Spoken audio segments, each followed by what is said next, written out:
Hello everyone, in this video I would like to show you one of my favorite games which I often use in my own chess trainings. It's a game played back in 1931 between two Ukrainian players, Efim Korchmar and Abram Polyak. And it's such a special game that it has been baptized as the Ukrainian Immortal Game. And that itself is already quite an achievement because there are so many brilliant Ukrainian players, so many brilliant games have been played by all these guys. But this one really stands out. And I'm going to show you what happened in this game. Efim Korchmar was a very strong player from Odessa, but he was not like a national champion, but he was definitely one of the strongest players from his city. And Polyak was definitely less known, but also quite a strong player. White starts it with the move e4. Black goes e5, knight f3, knight c6, bishop b5. We have the Spanish opening. And black decides to play in a very modest way with the move d6. So he protects the pawn on e5 and he doesn't mind if white is going to take on c6, doubling the pawns.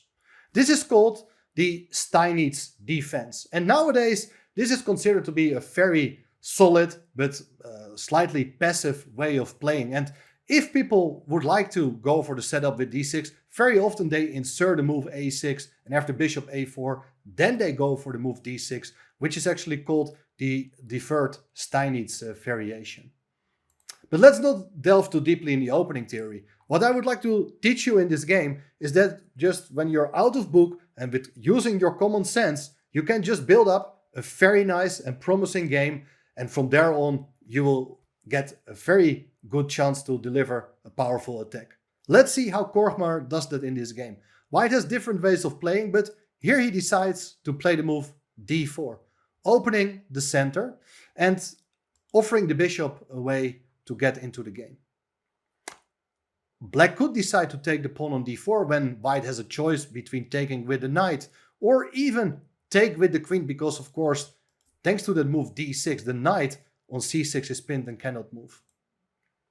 But instead, Polyak decides to play here the move bishop d7, unpinning the knight on c6.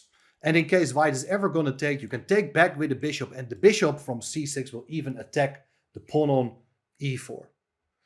And here again, white has a choice. There's this tension in the center. He can take himself on e5. He can consider to advance the pawn to d5. Different ways of playing, but instead, white just decides to play here the move knight c3. Very simple developing move, getting the knight into the game. And black does the same. Black plays here knight f6. And before making any decision, we are just completing our development by castling kingside. Well, in fact, we have not completed our development yet. We still need to get our bishop out, move the queen, and only once the rooks are connected, the development stage is over. And here black decides to take on d4, aiming for simplifications. But white is first going to take the bishop on d7 with check. Black recaptures, and after knight takes d4, e takes d4, queen takes d4, the smoke has cleared, two minor pieces have been exchanged, one pair of pawns as well, and white has a very nice, pleasant advantage, I would say. Why? I think that the pawn on e4 versus the pawn on d6 offers white a nice little space advantage. As I mentioned, the bishop can be developed very soon, maybe to f4, maybe to g5, and then later on we centralize the rooks. And also the queen on d4 is very nicely placed, actively placed in the center, and black doesn't really have convenient ways of chasing it away. Unless you go for a move like c5, but c5 is always a very ugly move. The queen is gonna move away, for instance, it comes to d3, and then because of that move c7, c5, black has created only a backward pawn on the d-file, which now can be attacked with bishop f4, rook d1, pressurizing that pawn, just creates only problems for black. So black is not inclined kicking the queen away from the d4 square, but instead plays here the move bishop e7, intending to castle next. Once again, there are various ways of playing. It's not like a forcing line. White has different options, but white decides to play here the move rook d1. And this is a very subtle move because you would think that white would give priority of developing the bishop first and then get the other rook to d1. But he has a very clear idea in mind, and that is to pressurize the pawn on d6. And in the game, I believe that black definitely made an inaccurate decision here by castling kingside. Instead, he should have moved the queen away from the d-file. But in that case, if you play, for instance, queen e6, knight d5 could be a very strong move, attacking the pawn on c7. And if you take on d5, it's e takes d5, you're attacking the queen, the knight is no longer there, you're threatening to take on g6. And well, for instance, if you play queen g6 now, I like this move rook e1. And as you can see, the king is stuck in the center, the e-file is open, and black is in deep trouble. If you cannot castle, because the bishop will be hanging, what are you going to do with your king? How are your rooks going to join play? That's not clear at all. However, in this line after queen e6, knight e5, black should probably play a very passive move like bishop d8. So the bishop at the moment is just trying to hold the position together, supporting the knight, supporting the pawn on c7, and then black is gonna castle. But here, white is still having a very pleasant edge for sure. But let's see what happened in the game and why black's very natural move castling kingside is actually wrong. The point of white's previous move is revealed now. White goes e5, attacking the knight on f6. And the problem is that black cannot take the pawn, as that allows queen takes d7, knight takes d7, rook takes d7. Black has lost a piece. That means that the knight is forced to move away. The knight doesn't have that many great squares to go to and decided to drop back to e8 so that the knight supports the pawn on d6, but a clear drawback of this move is that the rooks cannot be centralized, and particularly that rook on f8. It wish it could move to e8, but that's not possible at all. So white managed to force the knight to go backwards, but how should he proceed? I believe that a lot of people would think, let's take the pawn on d6. But this kind of exchange would only help black trying to untangle. He can capture with the knight and eventually place the rooks in the center.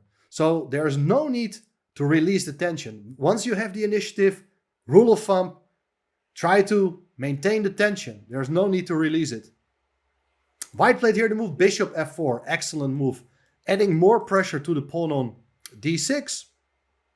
And black is having a difficult time. What should he do? In the game, Polyak thought that the rook needs to be brought into play. But if you move the rook, let's say, to d8, for instance, keep in mind that the pawn on a7 is also hanging. So rook d8 is not possible. The knight on e8 cannot move. There are not that many useful moves. In fact, a move like queen c6 is quite reasonable. But in that case, there is knight d5. The knight comes in, attacking the bishop. And if you go bishop d8, it's e takes d6, knight takes d6, and now the key move, knight to b4. You're threatening the queen on c6 as well as the knight on d6, which is attacked 3 times. Looks as if white is going to win a pawn in this way. Back to the game. Instead of queen c6, black decided to move the pawn away. And why he puts the pawn on a5? Well, that looks like a strange idea, but he doesn't put it on a6 because he would like to keep the square free for the rook to be developed along the 6th rank. Very creative idea, but black's pieces, they are not that nicely placed, and white is having a nice time here. But how should he continue? The following move, it's very instructive. Rook d3. The rook is excellently placed on the 3rd rank and is looking for a way to come over to the king side, especially if the rook would be on g3, attacking the pawn on g7, together with the queen. That would be great. But you can imagine that the rook may also come over to h3, f3 or e3, depending on how play is going to evolve in the next couple of moves. Black goes rook a6. And here again, another very instructive moment, because you would think you have played rook d3, the next move is obvious. We move the rook somewhere else. No way. Before we are launching the attack, just make sure that all your pieces are optimally placed. I believe that these pieces, colored in green, they are doing excellently. They are flexible, they can move into different directions. The rook on a1, it's still not doing anything. and should first be activated. Rook e1, and I like this move. You may have considered placing the rook on d1 as well, but the pawn on d6 is pretty well defended still by black, so there's not a possibility to win the pawn, while by bringing the rook to the e-file, you're also adding more pressure indirectly on that specific part of the board, and particularly the bishop on e7 is not looking that great. Black, as I mentioned, is having a very difficult time, struggling from a lack of space, and decides to play the move queen to f5. So the queen tries to become active. Maybe black is hoping for an idea to ever capture on e5 and swing the rook over. At least that's the main idea of moving the queen away from the d-file. But now, white goes knight d5. The knight jumps into black's position, threatening the bishop on e7. So the bishop got to move. Bishop d8 was played. And only now, white decided to take the pawn on d6, opening up the file. And black, of course, is going to recapture with a knight. You don't really want to take with the pawn, because that just creates a very weak pawn on the d-file. And, of course, the rook can also no longer swing over to the other side. So knight takes d6. But now you see that the knight is no longer on e8. And that means that rook g3 comes with a very valuable tempo, because the queen and rook, they are both attacking the pawn on g7. White is threatening to give mate there. If you would move the pawn away with g6, that allows the move bishop h6, threatening mate. And if you try to do something about it, well, the rook on f8 is hanging as well. So that looks as if it is just game over. In the game there followed f6. So here you understand that the pawn on f6 closes the diagonal, and white can still play bishop h6, but it's not a mating threat now.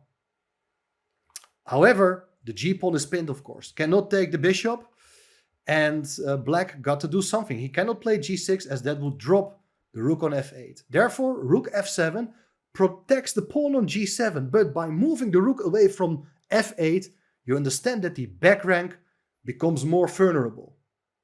I think the following position is worth having a look. Pause the video if you want and try to think for yourself what is vulnerable in black's position and how can you attack it. And if you understand what is vulnerable but you realize that black is still defending it, try to think, how can I remove the main defender? Well, step by step we are going to analyze this position. If I see this position at first, the first thing I would look at, I would love to play rook e8. And then black will be forced to come back with the rook, but then also the pawn on g7 is hanging. So rook e8 is a fantastic move. You would love to play it. However, the main problem is that the knight on d6 still holds black's position together. If that knight wouldn't be there, it would just be a crushing attack. But how do we get rid of the knight? There are no good pieces to attack it, right? You don't want to drop back with the bishop to f4 to attack the knight, because that takes away the pressure against the pawn on g7. Well, Korgmar found an incredible sequence of moves, and especially the first move, it's probably the hardest move to find. He thought that if the knight is no longer there, it's going to be game over. How to attack the knight? Well, we have a queen on d4. It's standing in the same file as the knight on d6. Let's move the knight from d5 to a square so that it does attack something else. Knight b4 played. Look, what is this? You put a knight on a square where it can just be captured.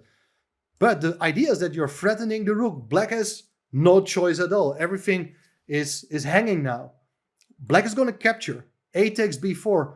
And now the main point is revealed. Queen takes d6. The second sacrifice in a row. After giving up the knight, white is now going to give up its queen. And this is just absolutely amazing. If you do take the queen, the point is, of course, rook e8 check. The king has no squares. Rook f8 only move. And now it's rook takes g7 check. King h8. Rook takes f8 with mate. An absolutely fantastic sequence. And you see, the problem is that the black rooks, they are not helping out the black king on the back rank. One rook on a6, the other one is on the 7th. That's why the back rank is so vulnerable. And of course, the same pattern can be seen if you do recapture with the rook on d6. It's no difference. It's rook e8 followed by rook takes g7 and rook takes f8. It's going to be mate. So it looks as if it's game over, right? But black came up with a very stubborn defense. He played here the move queen d7. And this is much more difficult than you would think, in fact, because black is trying to cover the e8 square with its queen.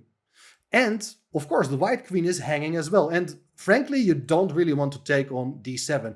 If you would exchange queens, all of a sudden, everything is still defended and black is not worse at all.